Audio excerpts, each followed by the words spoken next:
Et on parle de sport, de foot pour débuter cette édition locale. Bienvenue à vous tous. Le LOSC se déplace à Dijon demain.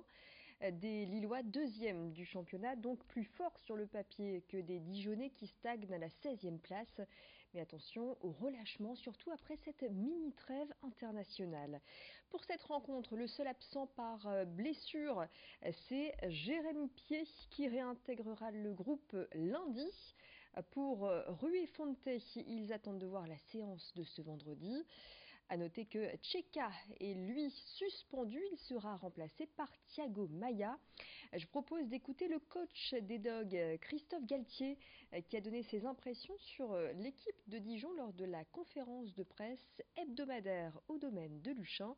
Propos recueillis par Vincent Vieillard. C'est qu'une équipe qui est en difficulté sur les 6 derniers matchs. Qui l'an dernier développait un football très intéressant, très agréable. C'est une équipe qui est très agréable à regarder jouer. Cette année, elle est un peu plus en difficulté, même si elle a eu un bon départ, puis ça s'est stoppé. C'est une équipe qui évolue dans différents systèmes. Quelquefois, on prépare les matchs, évidemment, dans le sens où on dit, tiens, par rapport à tel système, on va évoluer comme ça, par rapport à telle animation, on va faire ça. On ne sait pas exactement comment Dijon va évoluer. Ce qu'on a fait, nous, c'est qu'on a travaillé sur ce que l'on sait faire, ce que l'on doit améliorer. On doit corriger certaines choses. On a travaillé dans ce sens-là et aussi à répéter nos gammes sur ce que peuvent être nos points forts. Présent lors de cette conférence de presse, Loïc Rémy, après une arrivée mouvementée au LOSC en raison d'un contrat qui a mis du temps à être validé et des blessures qui l'ont éloigné du terrain, l'attaquant revient de plus en plus en forme et commence à trouver ses marques par rapport à la triplette Pépé, Bamba et Ikoné. On est conscient que le groupe a été fragile encore l'année dernière. Ça paraît loin, mais c'est encore là, donc c'est encore tout près. Donc c'est vrai qu'il faut vraiment continuer dans ce mode de fonctionnement. Je pense qu'il nous va très bien en ce moment. Il y a de la rigueur, de la concentration. On met tous les ingrédients pour vraiment être là où on est, justement. Je pense qu'on n'a pas démérité cette place-là, loin de là. Et voilà, pourvu que ça dure. Mais comme je dis, c'est un groupe qui est jeune. Donc voilà, l'expérience qu'on a aussi, je pense, fait que ça stabilise aussi tout ça. Et on arrive à créer une très bonne ambiance, mais en alliant travail et bonne atmosphère. Mais après, voilà, de dire qu'on a nos chances pour la Ligue des Champions, l'Europa League, pour moi, c'est encore loin tout ça. Voilà, coup d'envoi de la rencontre demain dès 20h. 445 millions d'euros, c'est le budget du département du Nord consacré à l'enfance, soit 15% du budget total. Le service de l'aide sociale à l'enfance est présent dans chacune des 45 unités territoriales de prévention et d'action sociale. Ce sont les UTPAS. Service qui accompagne les parents et leurs enfants pour prévenir les difficultés, protéger l'enfance en danger et défendre les droits de l'enfant. En 2019, le département prendra à sa charge 800 nouveaux mineurs non accompagnés, ce qui représente un budget de 20 millions d'euros. Explication du président du département, Jean-René Le Cerf. Le département aujourd'hui, il est la voiture balai, donc de l'ensemble des problèmes de la société. De la même façon qu'en matière de RSA, en matière d'APA, en matière de prestations de compensation du handicap, en matière de mineurs non accompagnés. Je rappelle que nous avons la charge des mineurs non accompagnés. Des mineurs accompagnés supplémentaires, moi je prévois d'en avoir 800 de plus sur la seule année 2019. Et on va les accueillir, ces mineurs supplémentaires. Mais on va les accueillir dans des structures qui pouvaient être également les structures traditionnelles de l'aide sociale à l'enfance.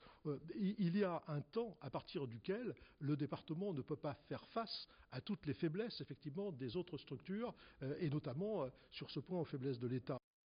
Propos recueillis par Lucille Berthe-Constant. Les nordistes l'adorent, même s'ils ne savent pas forcément ce qu'il y a dedans. En tout cas, la fricadelle fait partie de notre patrimoine culinaire. Des éleveurs ont choisi de l'élaborer eux-mêmes, une fabrication artisanale pour laquelle a opté Grégory Delassus, artisan boucher dans la commune de Bord, près d'Hazebrouck, et présent sous les halles de Oisem. Face aux produits industriels, il a souhaité faire de la fricadelle un produit noble avec du bœuf et du porc élevé en plein air grâce à une alimentation bio. Ce qui fait de sa saucisse un produit unique, c'est aussi l'assaisonnement bio, lui aussi. Le résultat, un goût authentique à déguster forcément avec des frites. Xavier Silly a rencontré le producteur. On parle beaucoup de la fricadelle, il n'y a personne qui sait ce qu'il y a dedans. Moi je sais, et puis je le dis à mes clients. Et puis d'un produit comme ça, local en fait, qui est connu, on peut le faire bien et le faire bon, avec des bons produits fabriqués dans le Nord, avec cochons élevés et vaches élevées dans le Nord, quoi. Et redonner un petit peu ses lettres de noblesse à ce produit. À la ferme, à la boucherie, tout est bio, donc les animaux sont élevés en plein air, les vaches mangent de l'herbe, les cochons courent dehors, sont nourris avec des céréales bio, et nos charcuteries sont bio aussi, donc l'ail, l'oignon, l'échalote, tout est bio, la moutarde. Voilà, donc c'est à la fois l'aspect bio qui est important pour moi, l'aspect bien-être animal aussi, parce que moi je suis éleveur, je suis au contact de mes animaux tous les jours, et les gens sont sensibles à ça. Et puis ça y est, depuis quelques heures, les fans de Johnny Hallyday découvrent le nouvel album de leur idole, Mon pays, c'est l'amour, un album posthume avec 11 nouveaux titres. Philippe Clabot est coiffeur à Lille, coiffeur de métier installé rue Pierre-Mauroy. À 69 ans, il fait partie des sosies de Johnny Hallyday présents dans notre région. Et il a forcément découvert lui aussi cet album. Xavier Silly lui a demandé son avis. Je vous propose de l'écouter. Cet album se placerait pas forcément, j'ai l'impression, peut-être dans les favoris pour le moment, selon vous. C'est-à-dire il faut un peu de temps pour, comment dirais-je, s'y habituer, l'écouter plusieurs fois, dans plusieurs conditions. Et il y a souvent sur un album 2-3 morceaux qu'on aime et les autres moins bien. Hein. Je pense que celui-là, il ne sera pas trop moins que les autres. Hein. Il va figurer dans votre collection, ça c'est sûr. Évidemment. Johnny, on ne l'oubliera jamais. Mais là, c'est tout de même, en achetant son album, un souvenir de plus. Oui. Donc, c'est logique de l'acheter. Hein. Voilà, et c'est la fin de votre édition lilloise. Dans le prochain quart d'heure, un nouveau flash, édition régionale notamment, et on parlera de la réouverture du musée de la piscine. Ce sera dès demain, après plusieurs semaines de travaux.